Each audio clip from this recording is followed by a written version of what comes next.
Hello. Chapter 30 of A Lesson Before Dying. Page 235. Chapter 29 is, we had a diary from Jefferson, who wrote a lot. And I was pretty emotional about it because, poor guy, you know. I mean, just watch the other video. I pretty much had another episode on that chapter. But let's continue. We have like 20 pages to go.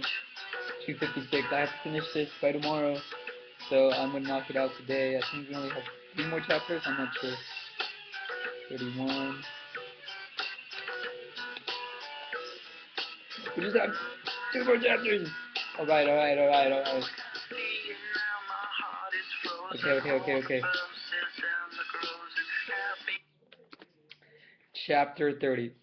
Sidney de Rogers was on his way to George Gerald's house to mow the lawn when the truck went by him.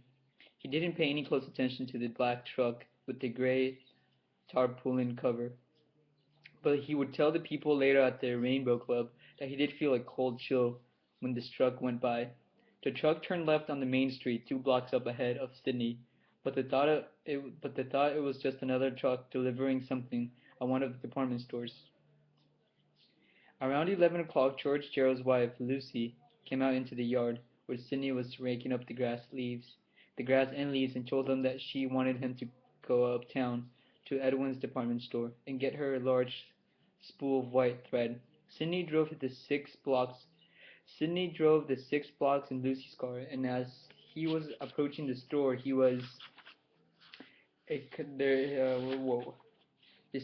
saw a crowd of people standing on the sidewalk facing the courthouse.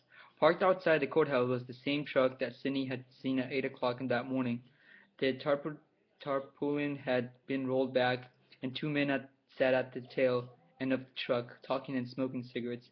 Sidney parked a little distance beyond the department store and walked back.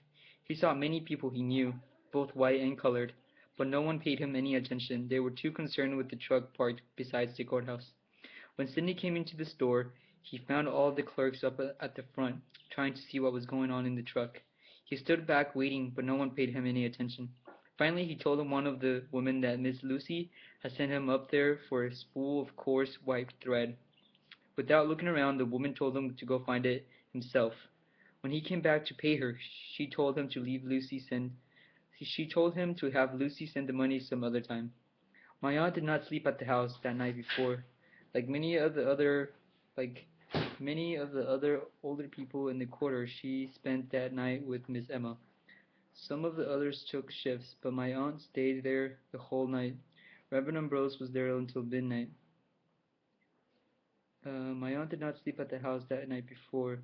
Like many of the other older people in the quarter, she spent the night with Miss Emma. Some of the others took shifts, but my aunt stayed there the whole night.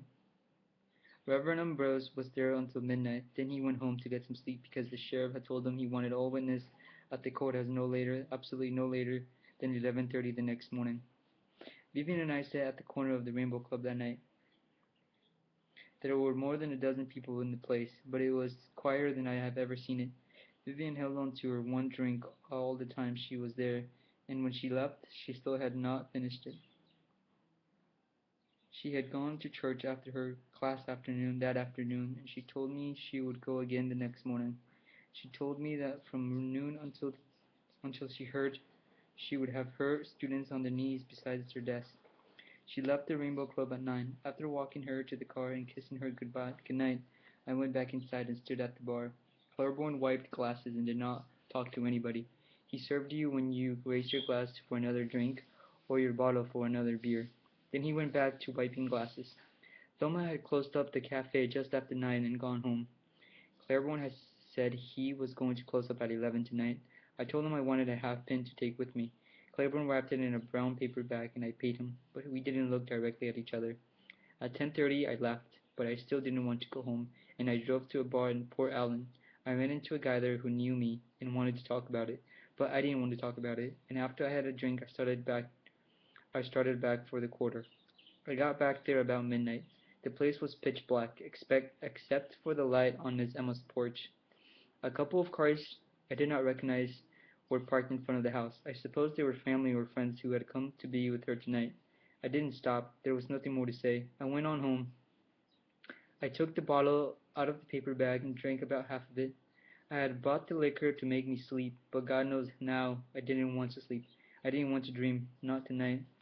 The minister did not sleep at all that night, and at the daybreak he got up and knelt beside his bed to say his prayers. Then he went to the kitchen to warm water for his bath. His wife, Mrs. Becky, came into the kitchen to fix him a bowl of kush for his breakfast. When the minister finished his bath, he sat down at the table to eat. He had a cup of coffee before he ate his food.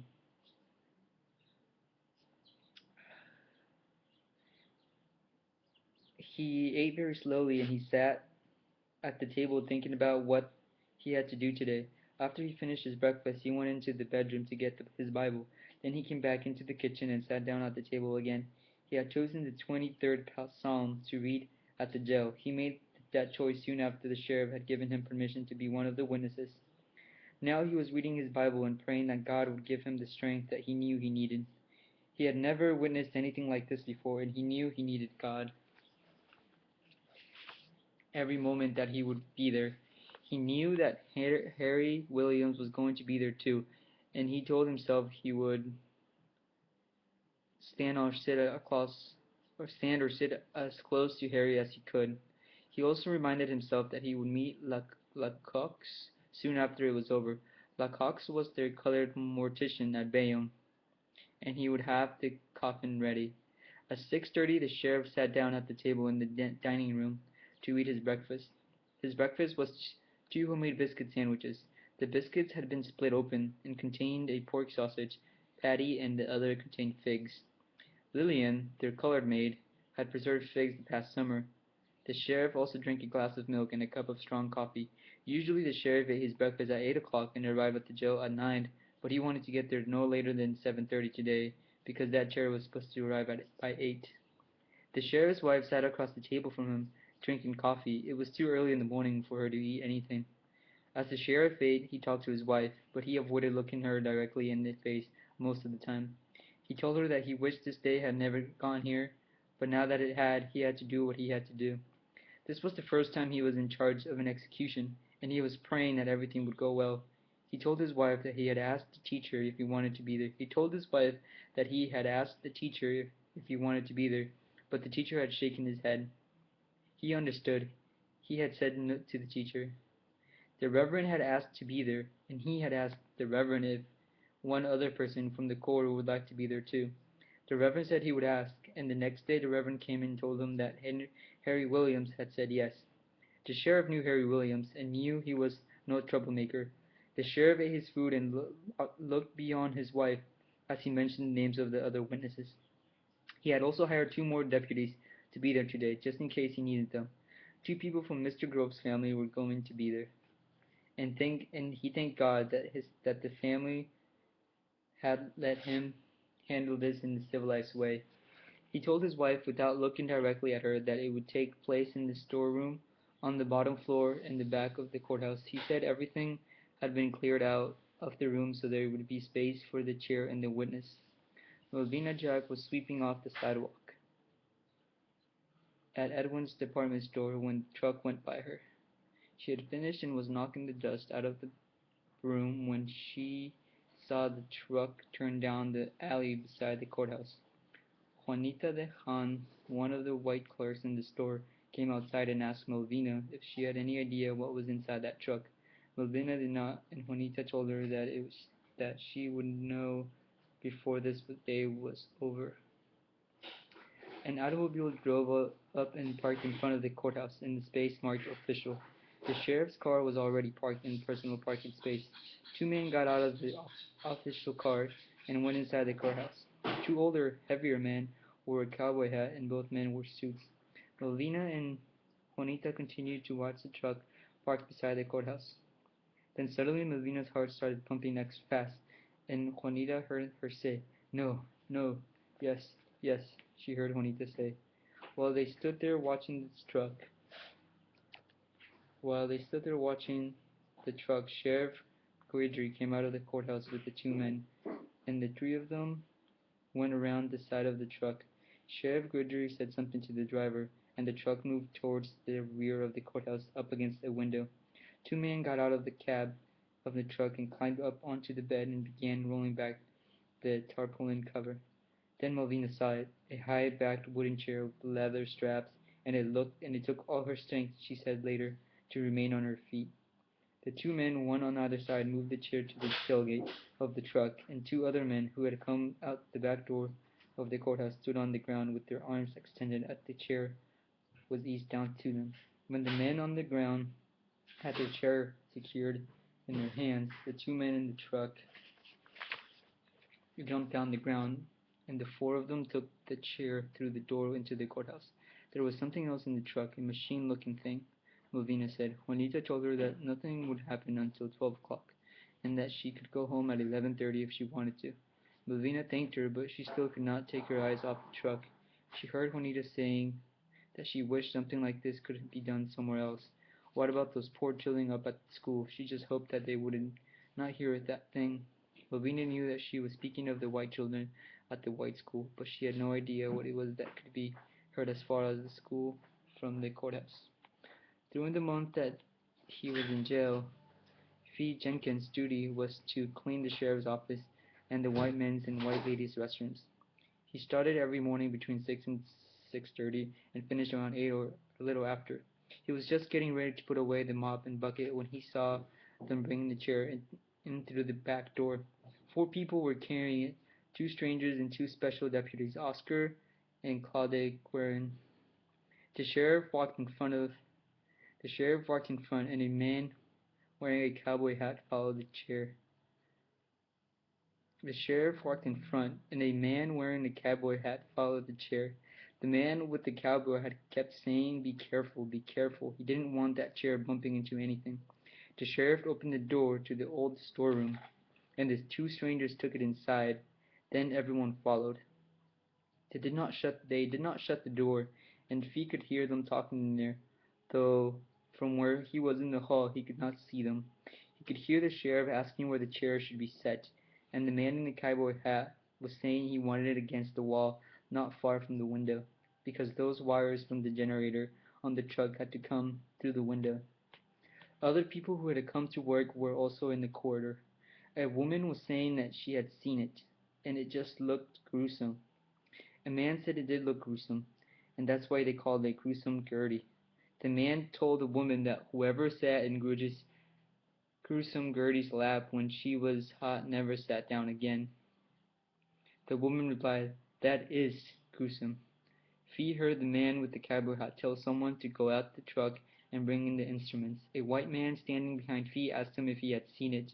Fee said he surely had, and it looked mean. The white man told Fee that he had better watch himself, or maybe they would have to bring Gertie back for him to sit in her lap.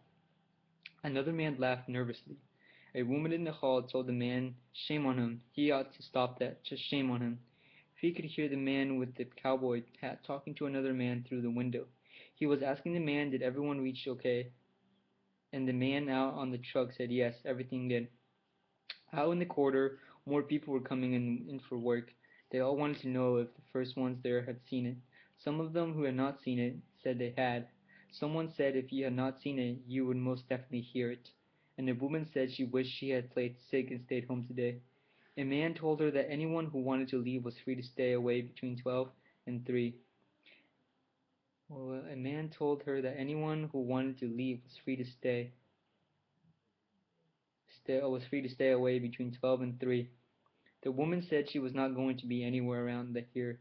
Someone asked, was it always between 12 and 3? And another man said yes, it always was. And someone else said the Lord died between 12 and 3 on a Friday. A woman said yes, and so did two thieves, one on either side of him. He heard the woman saying that she definitely was not going to be here during that time. She said she felt sick already.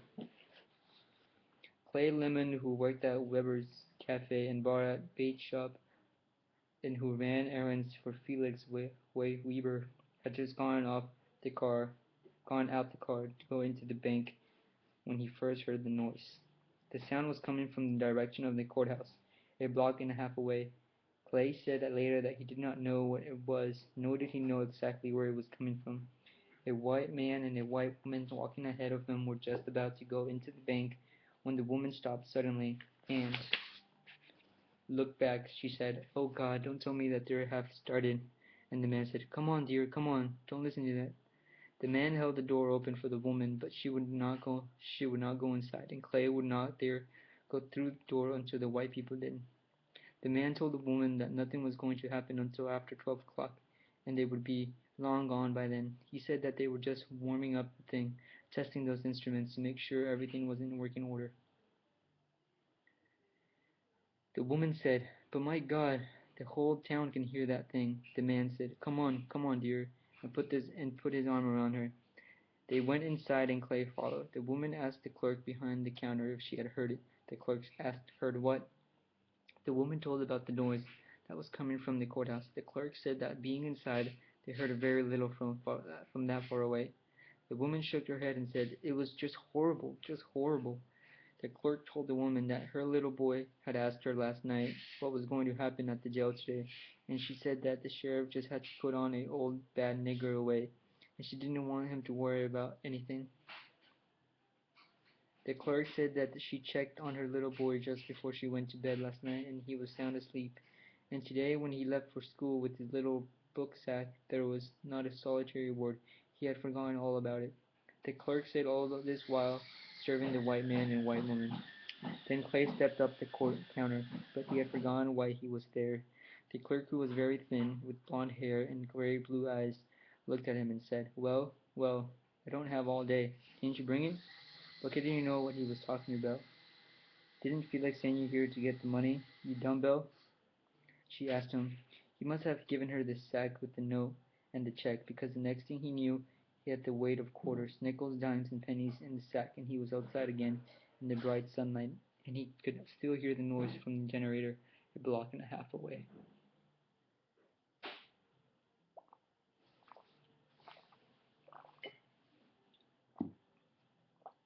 Paul was in the office when the sheriff and the executioner came in, followed by the two special deputies, Claudia and Oscar Gearing. The sheriff sat behind his desk and motioned for the executioner, whose name was Harry Vincent, to have a seat. Vincent took off his cowboy hat and hung it on the rack beside the sheriff's cowboy hat. Paul noticed that the hair on top of the Vincent head was not as gray as the sideburns were. The sheriff asked Vincent if he wanted some coffee, and Vincent said yes. The sheriff told Oscar to go down the hall and get that pot of coffee and bring back some cups. Vincent asked the sheriff if the prisoner had been shaved. The sheriff said no. Vincent asked the sheriff if he didn't think it was about time. The sheriff looked at Paul standing by the window. He told Paul where the things were. He shouted he should get Murphy out of the cell and have him do it. Vincent instructed Paul to make sure Murphy did it right, shave him close. He pointed to areas on the leg and wrist. He said electrodes had to be attached there, as well as to the head, and all that had to be shaved very clean. The sheriff told the executioner that the prisoner had hardly any hair on his body other than on his head. Vincent told Paul that Murphy must shave the prisoner everywhere. He told him to. Electricity sometimes found hair that the naked eye would never see. He said that this was an execution, not torture, that he had seen enough of that for a lifetime. Paul asked the sheriff if someone else couldn't do this. The sheriff told him that Clark would not be there until later, and that he had to do it. Paul nodded for Claudia Marin to come with him, and they went into the next room. He could hear Vincent asking the sheriff if he thought Paul was all right, and the sheriff saying that he was, but this was his first time. Vincent told the sheriff that all they needed was for one of their own men to come apart. The sheriff assured him that Paul was okay, but that this was his first time, that's all. Vincent told the sheriff he hoped he knew his men. Paul and Claude left through another door, Claude carrying a wash basin, clippers, scissors, and a safety razor. People came out of their office to ask Paul if it was time yet. The special deputy told them that it was only hair cutting time. A man standing at one of the office doors said, "Oh yes, he had heard that they got a haircut first." Someone else said, "What an experience! What an experience. Someone else said, what an experience. What an experience. He didn't get to witness this every day. Paul and Claude went up to the cell block and unlocked Murphy's cell and told him he had a job for him to do. Murphy looked at things in Claude's hands and asked him why. Asked why him. Because the sheriff said to. So, Paul told him. Murphy came out and the three of them went down to the last cell. Jefferson had been laying on his back, but he sat up and looked at them when they came in. He didn't seem frightened. He appeared tired. Paul could see how red his eyes were, and he knew that he had not slept at all. Paul asked him how he felt, and he said he was all right. He wore a blue denim shirt and denim trousers. His laceless shoes were halfway under the bunk. The radio and the notebook were on the floor beside the wall. The radio was silent. A bird sang in the sycamore tree outside the window. Paul told Jefferson that he had to have his hair shaved. He sent Murphy to get warm water and a piece of soap from the shower room. While Murphy was gone, Paul and the other deputy stood near the unlocked cell door. Jefferson sat on the bunk, leaning towards and staring down at the floor. The two deputies watched him, but no one said anything. The bird continued its chirping in the tree outside the window. Jefferson turned to look at the deputy standing beside Paul and asked him how was Miss Bernice. Claude didn't know whether he should answer until Paul nodded, and Claude told him that his wife was okay. And little Roy? Jefferson wanted to know. Claude looked at Paul, and Paul nodded again. Little Roy was all right, too. He was at school. Jefferson looked down at the floor. Murphy came back with his wash basin of warm water and a piece of white soap. He sat the basin of water on the floor at the foot of the bunk and took the clippers from Claude Guerin. Claude tried to not meet Jefferson's eyes when Jefferson looked up at him. The two deputies stood back by the door and watched as the layers of hair fell onto the floor. When Murphy had finished with the clippers, he dipped his hand into the basin of warm water and started rubbing Jefferson's head with the piece of white soap. Claude handed him the safety razor. When the head was shaved, black and shining, Paul instructed Murphy to take the scissors and cut Jefferson's trousers legs and shirt sleeves. He stood over Murphy and pointed out the areas around the ankles and wrists where he wanted to shave. All this time Jefferson obeyed as if he were in a trance, as if he felt nothing. When Murphy was finished, he stood back and examined his work, but Jefferson was looking down at the floor. Paul asked him if he was needed anything, and when he did not answer, the deputy motioned to Claude and Murphy to leave. He followed and locked the cell door, and he was about to walk away. Jefferson raised his head and looked at him. He told Paul that he wanted him to bring me the notebook. Bring me the notebook, and that he wanted Paul to have the radio. Paul told him he couldn't take the radio, but he would give it to the other inmates for use in the day room, if Jefferson didn't mind. Jefferson asked Paul if he wanted to marble that Bob gave him, and Paul told him he would accept the marble. He told Paul to be sure that Mr. Henry got the pocket knife and the little gold chain. Paul said he would see to that. Jefferson continued to look at Paul, a long, deep look, and the deputy felt that there was not something else he wanted to say. Murphy and the other deputy were still waiting. Well, Paul said, started to walk away. Paul, Jefferson said quietly, and his eyes were speaking even more than his mouth. The deputy looked back at him. Murphy and Claude did too. You going to be there, Paul? Jefferson asked. His eyes asked. Paul nodded. Yes, Jefferson, I'll be there. Oh, shoot, that was chapter 30. So, pretty much, Grant tells us about what everybody saw that day. 2:35 to 2:30, 2:40, 2:46. So, day of execution. So, Grant tells what everyone saw that day. Like the noise,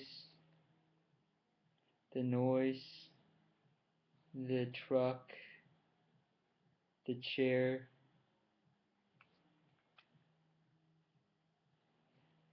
Jeff gets shaved.